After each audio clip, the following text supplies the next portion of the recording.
Ang Philippine Air Force ay nag-iisip ng Euro MRF fleet, at hindi ito pangarap lang, ito'y isang Horizon 3 na totoong mangyayari.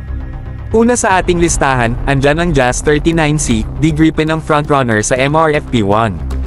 Kalimutan nyo na ang bagong F-16 Vipers, ang Gripen ang nagdadala ng eksena. Euro-compatible, may Meteor BVR missile, considered na AA Champ at Taurus K EPD. Talk about a firepower combo. Sumunod sa runway, andyan ang Eurofighter Typhoon. Ang 15th Strike Wing ay naghahandang magtaglay ng serious action, ini ay ang EDA F-16 Falcons at European Typhoons.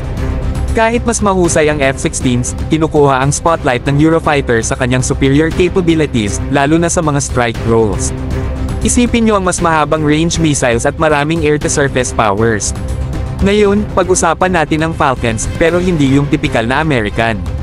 Tinitingnan natin ang EDA F-16 Falcons na pwedeng makuha sa Europe.